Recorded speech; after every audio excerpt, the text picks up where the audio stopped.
मागील 10 वर्षांपासून गटसचिवांना पगार न मिळाल्यामुळे 15 ऑगस्टला दोघांनी आत्मदहन करण्याचा प्रयत्न केला। महेंद्र ठाकूर व जितू तोरासे अशी आत्मदहन करणाऱ्या गटसचिवांची नावे आहेत। जिल्हा उपनिबंधक सहकारी संस्था मर्यादित यांना याबाबतचे पत्र 3 गटसचिवांनी दिलं होतं। दिनांक 15 ऑगस्ट 2025 रोजी महेंद्र ठाकूर व जितू तोरासे आत्मदहनाचा प्रयत्न केला। तेवढ्यातच पोलिसांनी त्यांना वाचवून ताब्यात घेतलं। हा प्रकार बघण्याकरता प्रचंड गर्दी जमली होती आणि काही वेळाकरता लोकांमध्ये तणाव देखील निर्माण झाला होता।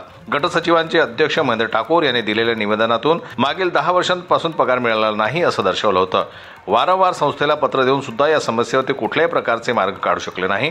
न्यायालयात 2दा केस जिंकल्यानंतर त्वरित कर्मचारी पगार अदा करण्यात यावा असा न्यायालयीन आदेश मिळाल्यानंतरही अद्यापर्यंत पगार मिळालेले नाहीत। या उलट जिल्हा सहकारी देखरेख संस्था मर्यादित वर्धा कर्मचाऱ्यांच्या पगारासाठी ठेवलेली रक्कम जॉईंट फंड मधून काढून न्यायालयामध्ये धाव घेण्यासाठी उपयोगात आणली।